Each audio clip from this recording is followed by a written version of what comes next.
Testing. Hello. Testing. 1, 2. Buckle my shoe.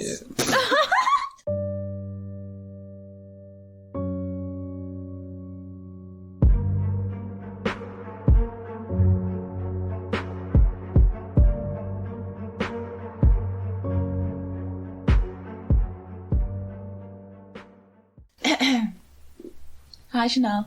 Hi, Kristin. It's been so long. Yeah, it feels like a really long time, but it was just last week.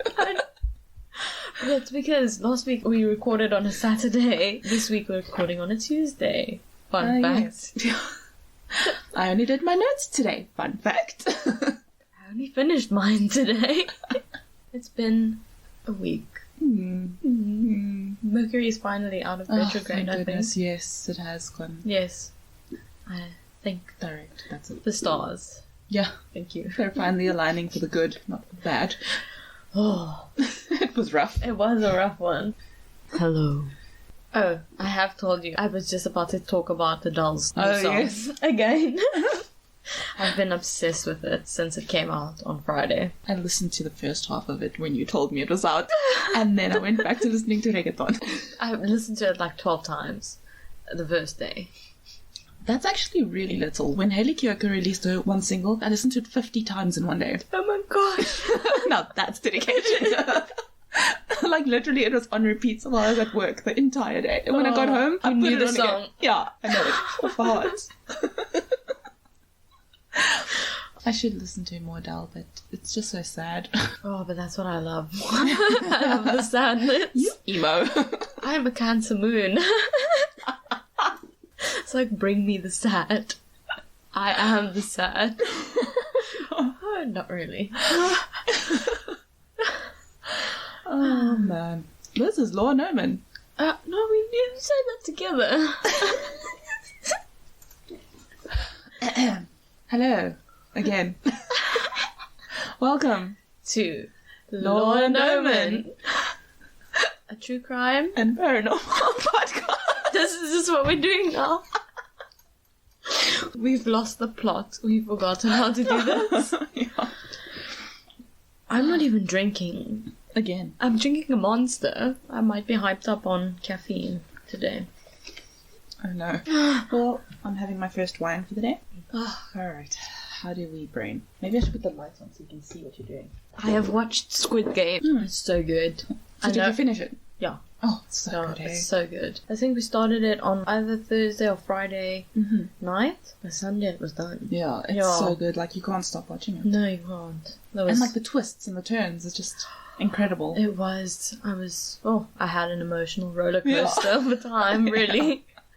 Yeah. That scene where he's like licking the honeycomb is a bit excessive on the licking. I sat there like, what is happening? Like, I guess he's looking for his life. I know, but I was like, it knows this kind of show. I just thought, how clever. I would never have thought about that. I thought it was clever, and then I was like, okay, he's really into going after it. The close-ups and the just too much. There's a couple of times where I fell asleep during watching it, but it was because I was just so tired last week. But then I just rewatched the whole thing the next day. So, all good. So, I don't know I never know how to lead into this. Oh, fuck, I forgot a disclaimer. Disclaimer. I mean no harm or ill will towards the people that I speak about. So this is a report on the information that I could compile about the case, and all my resources will be listed in the show notes. And it's not my intention to accuse anyone of anything. So today I will be covering the story of Lucky Dube. On the 3rd of August 1964, Lucky Philip Dube was born in Ermelo in Mpumalanga, then known as the Eastern Transvaal. You're so Afrikaans. I'm like Ermelo. Ermelo. If I say that wrong, oh my gosh. Anyway, he was born to a single mother after experiencing several miscarriages, which is what led to his name being Lucky. Oh, that's really cute. But I also heard this could have been due to him surviving ill health as a child as well. But nonetheless, she did have a few miscarriages before. Oh, that's sad. Yeah. Lucky's mother had separated from her husband, an abusive alcoholic, before Lucky's birth, and was thus the only breadwinner. Lucky, along with his two siblings, Tundi and Patrick, were mainly left in the care of their maternal grandmother, while his mother earned meager wages as a domestic worker, but what she could send home to provide for her children, she did. You know what? That's amazing that you leave an abusive partner for the sake of your kids like that. That's incredible. Yeah, and it's just so sad that, you know, she probably works so hard, and yes, she might get bored and food and stuff like that, but she's not earning enough to... Yes. Or, well, she was earning some money, but not really enough to sustain a family, you know. 3 kids by yourself. Yeah, exactly. Yeah, and a housekeeper's salary, it's a shame. Horrible. And to be separated from your kids while you have to work like that. Pay your housekeepers well. Yes. Honestly. Lucky would describe his grandmother as his greatest love, who multiplied many things to bring up this responsible individual that I am today. Aww. So Lucky would start working as a gardener at a very young age, but then realized that he needed an education to better provide for his family, and thus he started school at a little bit of an older age. But it's amazing that a child thinks about that, you know, thinks that, you know, I want to be more in life. I need an education to further my life and help my family. Yeah. Like, it just shows you already what a type of person he was. At school, he excelled particularly in music. He joined the school choir, which he would eventually lead. I think I heard he led it at like 9 years old. Jeez, okay. Yeah. At school, he also founded his first band, the Skyway Band. So he had found some instruments at school, and he and his friends would use these instruments to make their own music, experiment with their own sound. Yeah. That is until a teacher found them doing this and made sure to lock away the musical instruments. Like, why? Yeah, if it belongs to the school anyway. Yeah, is it not for the children? Like, that doesn't make sense to me. It's not like they're harming the instruments. No. But this is what would spark the flame for Lucky's love of music. It was also at school where Lucky would discover the Rastafari movement, as well as being exposed to activism and realizing how corrupt the government was, which would all later inspire his messages through his music. At the age of 18, he formed part of his cousin's band, the Love Brothers. They played Makanga, which is Zulu pop music. During this time, he was also working as a security guard at the car auctions in Midrand. And remember, he was also still in school during this time because he started school at a later age. The Love Brothers would go on to be signed with Teal Record Company, later incorporated into Gallo Record Company under Richard Saluma. The band would record their material during the school holidays, so he's still in school and he's doing this and working as a security. Yeah. That's incredible. Completely. Kids today. Dedicated, yeah.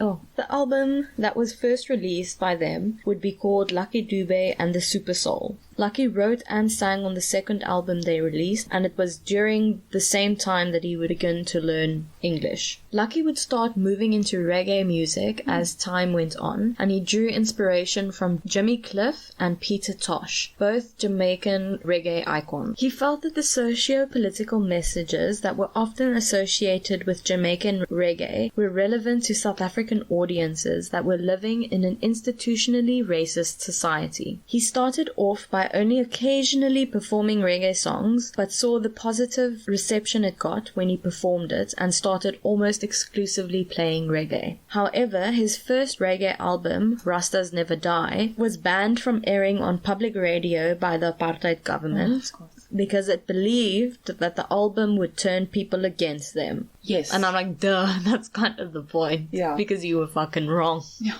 No, it's not because you're terrible. It's the music's fault. Yeah. No, it's nothing you did. No. He refused to give up, and his tenacity would pay off. He became the biggest selling reggae artist of South Africa. His album Prisoner was South Africa's best-selling album of the 1980s/1990s, and Victims sold over 1 million copies. Jeez. So that's quite a feat, you know, especially for that time, I think, you know. He quite literally put SA reggae on the international music map. Asked shortly before his death what inspired his music, Dube answered, people, looking at people, watching their movements, the things they do. My songs are about real-life situations and experiences. That direct quote I got off of Brand South Africa, but the link will be in the notes. 25 years in the industry with more than 20 albums recorded and more than 20 awards won nationally and internationally for his singing, songwriting, and his producing. Lucky would become one of the most loved artists in South Africa, and he would go on to tour all over the world, even performing with Peter Gabriel, Seal, Ziggy Marley, Celine Dion, Sinead O'Connor, and Sting. Oh man. I know. Wow. So cool. Freaking so cool. That also shows what time of life it was. Yeah. It was like, Definitely. Celine was like, it. Yes. Sting. I don't like that this is a crime story because I'm very happy for him. And I know. I remember him as a kid. I know this is going to get bad. Yeah. Also, when he died, I just want to say this before I forget about it. His youngest child was only 3 months old. Oh. Yeah, so you can delete that before to not spoil things, but but I was no, just keep it in. Okay. Why did I say it then? Well, to tell you the story. Spoil it for me. Well, it's not really a spoiler. We all know what happens when I tell a story about someone. Yeah, true.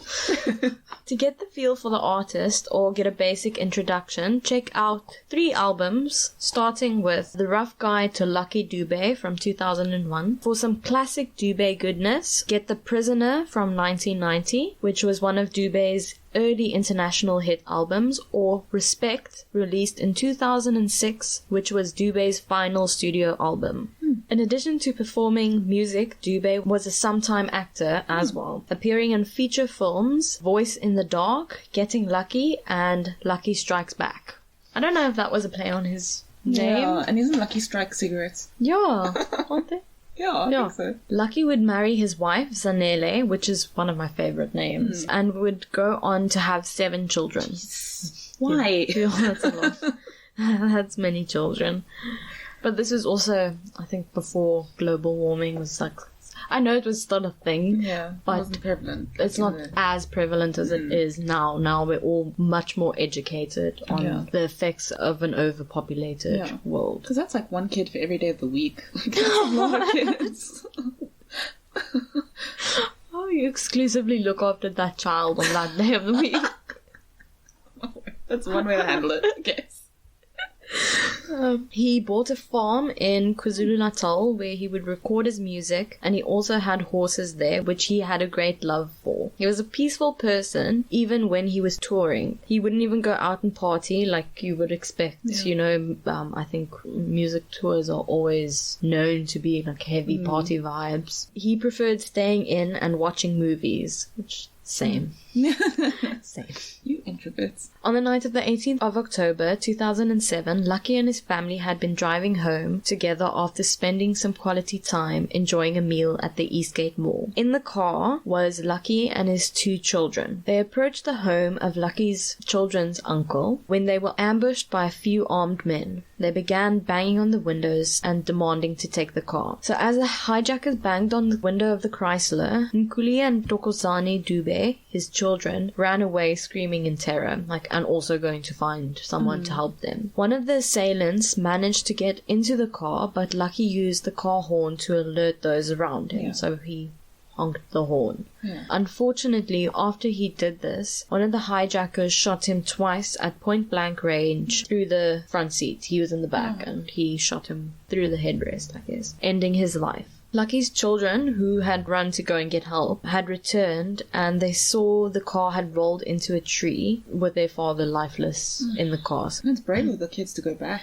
Yeah, so his funeral would later take place near his farm in KwaZulu-Natal, and the media did not attend. It was a private family affair, but on the 24th of October, a memorial service was held for Lucky at the Baseline, a famous blues and jazz venue, attended by fans and friends alike. So to get back to the crime. The police arrived to collect evidence that night, obviously. They responded pretty quickly, and the manhunt would begin. The nation was saddened by the horrible news that Lucky Dube was killed. In a statement, former President Thabo Mbeki said, "This is very, very sad that this happened to an outstanding South African and an outstanding musician known world round." He appealed to the citizens of South Africa to confront the scourge of crime together. No one could understand why anyone would want to harm Lucky. He was a humble soul who had no enemies. A day after Lucky's murder, a handbag snatcher was caught in Bez Valley by members of the public. He was beaten up by vigilantes and was told, "It's people like you who killed Lucky Dube." So the police knew they needed to start working on this case and solve it before vigilantism would get out of hand. Yeah. A task force of 15 senior investigators were assembled, led by director Charles Johnson, which is quite a masculine name. But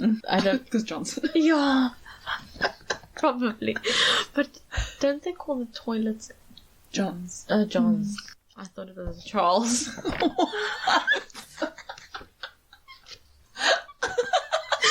I don't know. Yes, let me go to the Charles cook. I'm tired. I'm sleep deprived.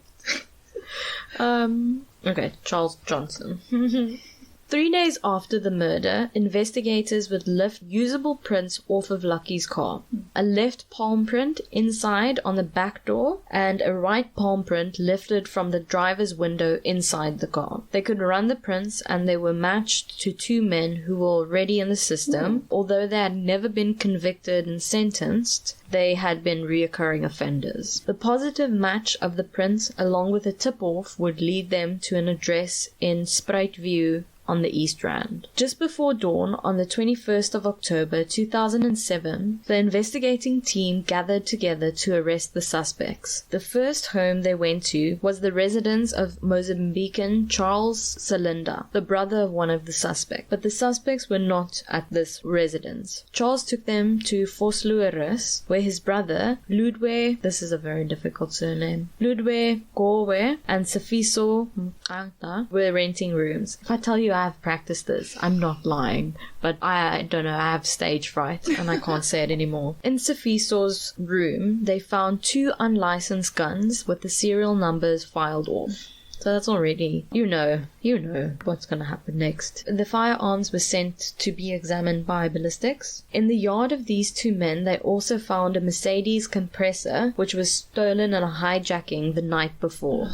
The keys were found on one of the men. The 2 men were taken in for questioning, where it came out that they did not act alone, but they had 2 accomplices that helped them commit the crime. On the 23rd of October, the 4 suspects would appear in the Johannesburg Magistrates Court. The 4 accused were Sifiso Mlanga, 33, Ludwe Gowe, 31, Mbuti Mabe, 30, and Thabo Marupeng, 27. So they're all still so young. Yeah. They arrived to court wearing designer labels, but would quickly hide their faces from the angry crowd of Lucky Dube supporters that were gathered outside. The magistrate would rule that the men would be kept in custody and no bail would be granted. Ludwe had literally almost just been released on bail for 4,000 rand for a previous charge of stealing copper wire. They were facing a murder charge for Lucky Dube, 2 attempted murder charges, an attempted hijacking charge, a charge on the unlawful possession of firearms, as well as a hijacking charge for the Mercedes they stole. And obviously also the charge for the possession of a stolen vehicle. Good. Yeah. I'm glad they packed everything they could on there. Yeah. The car they used during the attempted hijacking of Lucky Dube's Chrysler was a VW Polo, and it was also hijacked by them 5 days before they encountered Lucky. The Mercedes was stolen 2 days before Lucky Dube's murder, and the owner of the Mercedes was called to identify the suspects in a lineup where he positively identified them. Between the 30th of November 2007 and the 26th of March 2008, the accused would appear in court 4 times. Each time, the proceedings would be postponed so that the investigation could continue and the state could be sure that they had enough evidence to present a case that will lead to a conviction. 6 months after the arrests were made, the prosecution would receive just that, enough evidence. On the 27th of March 2008, Thabo Marupeng would be let out on bail, and on the 23rd of April, my birthday, charges would be dropped against him as clemency for turning state's witness. So he made a deal, or his lawyer made a deal. Yeah. His lawyer approached the prosecution with a deal, which they accepted. His statement would help solidify a lot of circumstantial evidence. Yeah, circumstantial. It sounds weird to say some words with South African accent. Yeah, circumstantial evidence that the investigating officers had found, thus strengthening the prosecution's case. The trial began in the Johannesburg High Court on the 2nd of February 2009. Judge Sean Mashidi would preside over the court. All three men had pleaded not guilty. I can't wait to tell you, what their defense was.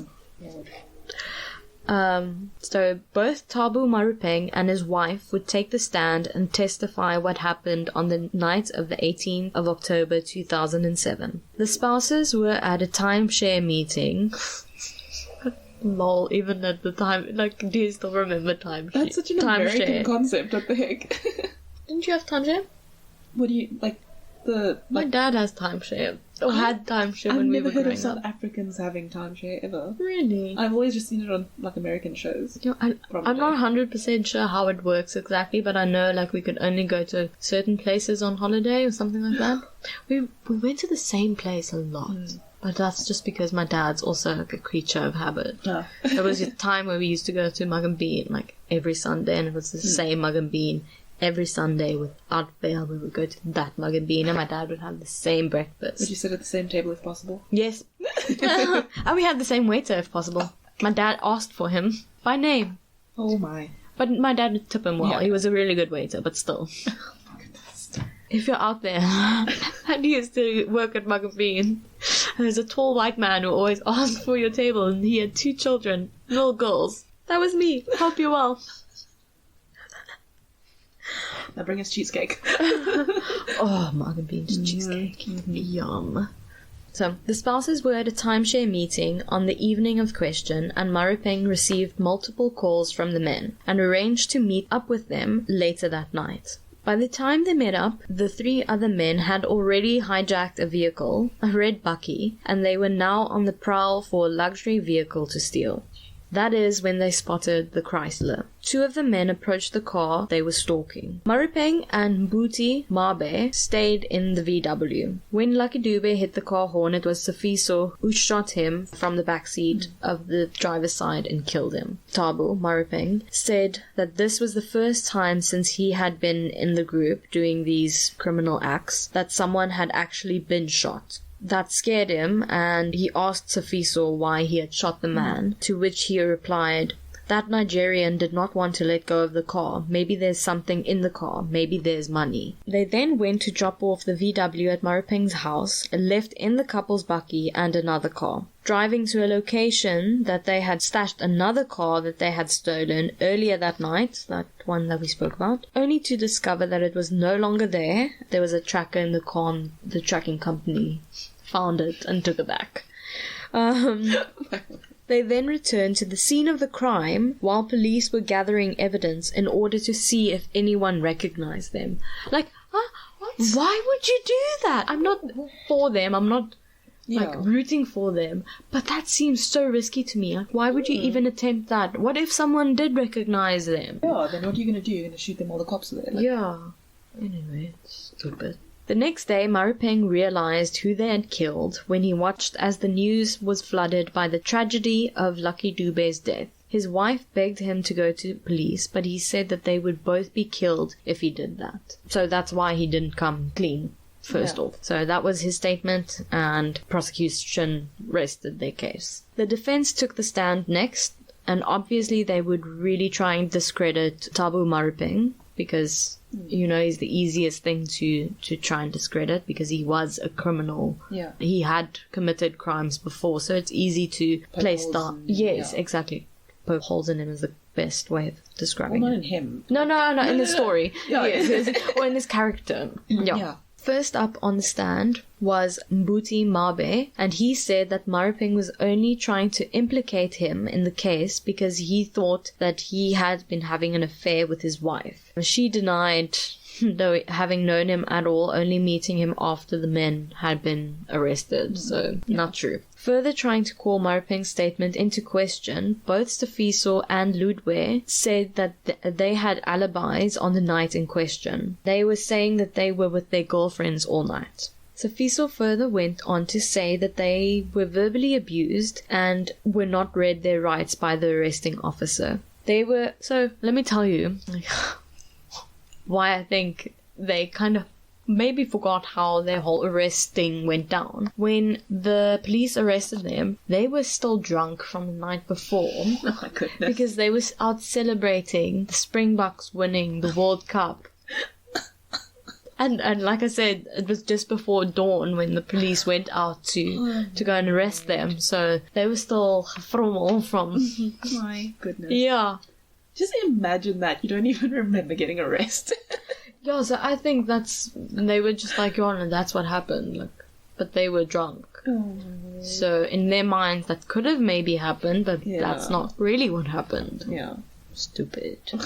Ludwe said that he had been assaulted during his arrest as well, saying he was hit with a shambok, which to our American listeners, which we do have, is like a whip. None of these claims could be proven, by the way. So... Well, what police is carrying a shambok with them? Exactly. Just whip this out of my pant leg. Like I know it's Africa, but no. No. We're a bit more this is Africa light, like Trevor Noah said. They also tried to argue that the owner of the Mercedes that had been stolen by the men saw them in court leading up to the trial and that he had been coached into picking the accused. Which is bullshit. Now, this is my favorite part. The accused went on to say that their fingerprints were planted at the scene of the crime. Sifiso said that he had never been to that part of Johannesburg and the police must have planted his prints while he was in prison. And after he finished this statement, the entire courtroom started laughing. Good. I hope he felt like a fucking idiot. Oh, that is incredible. Ja, ek hoop hy het sommer skaam gekry. The nerve. Yeah. I'm glad everyone laughed at him. Judge Sean Mashidi wanted Sifiso's girlfriend to testify as well before he would proceed to the sentencing. Nomfundo Skosana took the stand and turned on Sifiso. She said that on the day of Lucky Dube's death, Sifiso promised that he would meet her at her home in Spruitview when she got home from work. But he only came much later that night. They agreed to meet up at 9:30 and he only got there much later. And then they went to his place in Vosloorus. 2 nights later, when the man with the Mercedes had been hijacked, he again tried to use her as an alibi, saying that he was with her all night, but she said they had only met up at a club at 11 p.m. A great relationship, like your boyfriend just uses you as an alibi. Yeah, but I'm glad she turned on him. Very glad. She woke up the next morning and there was a random Mercedes parked on her property. Stupid. On the 31st of March 2009, hours before the verdict was announced, Mbuti and Sifiso assaulted police officers in a foiled bid to escape from the court. They used a brick wrapped in a plastic bag to hit one of the officers over the head as he was about to handcuff them to escort them into the building. How did they get their hands on things like this? I wonder. And like, I'm picturing that like a plastic bag, like you hold it, like the groceries, and just like swinging it around. And I don't think that's how that went. I'm assuming it's for grip. I don't know, or so that you don't hurt your hand. Maybe it's his favorite brick and he didn't want to get blood on it. I don't know. His favorite brick.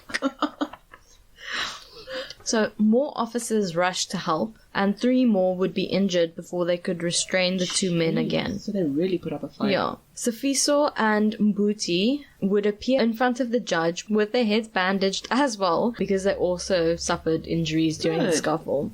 Ludwig Gorwe was not in the same van because he had been serving a sentence for that copper cable theft, and he was being transported to the prison in a different van. Okay. Judge Sean Mashidi found the 3 men guilty on all charges. On the next day, in mitigation of sentencing, the 3 men would plead that their incarceration would leave behind single-parent families, and the mothers of their children wouldn't be able to properly take care of them. Okay. So why didn't you think about this when you started committing your string of hijackings and other crimes, potentially? Like, didn't you think about that? Yeah, there are other single parents out there. Exactly. And you're putting your family in danger by committing these crimes. And you took away someone's father and husband. You literally took away the father of 7 children. Jeez, I forgot he had that many. Yeah. Youngest one, 3 months old, lest we forget. That's so sad. You didn't get to experience any of that kid's life. No. Before reading the sentencing, Judge Sean Mashidi applauded the work that Lucky Dube had done, not only for his family but the community. He had given bursaries and financial support to those less fortunate. He added that the good he did while being alive had been brought to an abrupt end by the beastly conduct of the accused. He sentenced Lucky Dube's killers to life behind bars. Good. Keeping his musical spirit alive today is his daughter, Nkuli. She's also a musician who has recorded and published many songs. Was she one of them in the car? Yes. Oh, okay. Yes. She must have been so traumatized, both of them. I can't even imagine. I mean, losing your father must be so hard, like in that situation, but then to actually be there. Yeah, and witness it, you know. Yeah, so that was the story, and I would really urge everyone to go and listen to his music. It's really good. I have been listening to it since covering a story, and it's, even though the lyrics are heavy, it's such a good song, and it's not the same, completely not the same, but Adele's the same, you know, it's that emotion that they evoke in you, and that music can invoke in you. Yeah, and I just think it's really such a shame that he was taken away. And he wasn't that old, like he was in his 40s, I think, when he passed. Ridiculous, man. Yeah. Do you want to refill your wine glass? Is that a question? Hi, Luna. Hello. Hi, Poppy. She's such a weird cat. All cats are weird in their own way. That's true. That's why I love them. But I'm excited to hear what you're going to speak about. I have no idea what you're uncovering. Well, because I was an idiot and I left my research for the last minute, I had to leave the country for my research. It's like, where'd you go? Well, how are you back? I went to the US. Oh. That was very sudden. Well, I don't know. I think it is. That's not even an accent. The US of A. I wanted to cover the Pukwudgie for so long, so I'm doing that. That's so interesting. So I'm pretty excited about that. Harry Potter? Oh, you're not supposed to see that. Damn it. Pretend like that didn't happen. I will always see Harry Potter. That didn't happen. Okay, so Pukwudgie is of Native American origin. Its tribal affiliation is the Chippewa, Wampanoag, Algonquin, Abenaki, and Mohican tribes. The Pukwudgie is known as a forest spirit, and in the Wampanoag lore, they're known as antagonists. They are similar to gnomes or fairies, sort of like the ones in European stories. Okay. They are described as around knee height or shorter, and they're either bipedal or they just stand on their hind legs. And when they do that, they look like, quote, horrific porcupines. Oh. Which a porcupine standing on its hind legs was already quite horrific to me. That would freak me out. Yeah. They are also described as having sagging shoulders, large hands and noses with long pointy ears, and they also look like a bit hunched over, so they're very But I suppose if they do walk on all fours, if they're on their hind legs, they would be a bit hunched. They are also typically carrying knives, spears, or arrows, and the arrows are sometimes poisonous. Oh. In a group, they can try to intimidate people, or do things like push them off of cliffs, or kidnap them. So, casual. Yeah, if there's a group of them, you're in trouble. Oh my word. Then where? Forests? Well, yeah, like the forests and the wood areas. Oh yes, you just say forests. America, so we're fine. Okay, yes. Yeah. Their name means literally person of the wilderness. Some traditions say that they have a sweet smell and are associated with flowers. They have magical powers which can include shapeshifting into cougars or other dangerous creatures. They can confuse people. They can make you forget things by just like staring at you. They can turn invisible on command. And they can bring harm to people by just like looking at them. Like if they... Oh, that's not fun. Yeah, like mind power. They just... I don't like that. So Pukwudgie stories are told throughout the northeastern United States, southeastern Canada, and the Great Lakes region. There is a variation on the story dependent on the tribe telling it. In Native American beliefs, it is said that if you see or happen upon a Pukwudgie, you need to avoid it and not interact with it as much as is possible. Because if you mess with it or annoy it, it will follow you around, and things like being stalked will happen, or you'll forget your memories, or worse things will happen to you, like them using sand to blind you, or persuading you to commit suicide. So, oh my gosh. Well, yeah, they do the mind thing. Yeah, which is scary. Like, yeah, that's very scary. So this is a quote. In the Ojibwe and other Great Lakes tribes, the Pukwudgie is considered a mischievous but basically good-natured creature who plays tricks on people but is not dangerous. In the Abenaki and other northeast Algonquin tribes, a Pukwudgie can be dangerous but only to people who treat him with disrespect. In the Wampanoag and other tribes of southeastern New England, Pukwudgies are capricious and dangerous creatures who may play harmless tricks or even help a human neighbor, but are just as likely to steal children or commit deadly acts of sabotage. According to some Wampanoag stories, Pukwudgies were enemies of the culture hero Mashop and were even responsible for his death or the deaths of his sons. So it just depends on where you are in which territory you are. Yeah, the law differs. That makes sense. Like each tribe has their own story. Oh, that makes sense to me. So the Wampanoag legend that is connected to Mashop says that he is a creation giant that was said to have made the land that is now Cape Cod. So that's like in Massachusetts, and it's one of the original 13 colonies that was home to Native American tribes for years before the English settled. Of course. And it's home of the Bridgewater Triangle, Salem, and Lizzie Borden. Huh? Yeah, Massachusetts. Oh, yes. Yeah. Oh, okay. So that's weird that legend, all those things that happen, like the Bridgewater Triangle and Salem witch trials, so like very paranormal hotspot kind of vibe. Always when I see Cape Cod, like I just assume it's here. Because Cape Town. Yeah. I just insert myself into it. It's like, yeah, that's here. You can't take the name Cape because it's ours. Mashop was a beloved god of the Wampanoag people who felt that he blessed and took care of them. The Pukwudgies seem to have been like around people, and the people like knew of them and interacted with them, but they seem to have been a bit jealous and wanted some sort of the same love and attention from the people that this god got. So they tried to help the people out a lot more, and they did things for them and try to really make themselves be loved by the Wampanoag people. Shame. But their efforts didn't really work out because either their actions backfired or their mischievous nature got the better of them. Oh. So they would try to help, but it would just end up being not helpful at all. So feeling that they would never be as loved or revered, they took a turn for the worst, playing tricks and scaring people and basically just not helping them anymore at all. So people got really sick of this after a while and went to Mashop's wife, Granny Squannet, for help or advice. On his wife's orders, Mashop found and collected as many Pukwudgies as he could and threw them out of the area. So he flung them out of this area. Just picked them up and yeeted them. As many as he could. And of course, I mean, he is a creator god, so who knows how big he is or whatever. But Massachusetts is right on the coast, on the right-hand side of the United States. Like it's sticking out, like it's just in the end. Like the horn part. Yeah. So that's Massachusetts. And it went from New England to the very north of the USA and the south of Canada, because the Great Lakes area goes across the border between the US and Canada. Yeah. Yes, I did consult a map for this because I was like, Well, it went all the way from the top of the United States down to Delaware, which I counted was approximately 14 states, which is not including Canadian land. So it's quite a big area. Like, some of the states are small, but it's still a big area of land. I wonder how many, kilometers that is. I didn't look at that. No, you'd have to fucking convert it first. Yeah, true. What do they have, washing miles? Machines. Oh, I saw a meme, and it's something like, it was one washing machine or distance away or something, and the thing was, Americans will use anything to measure except the metric system.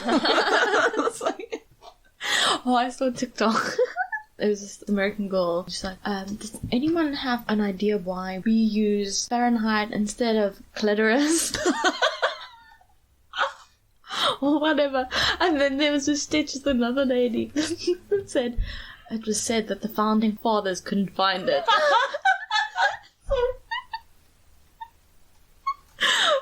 That is so good.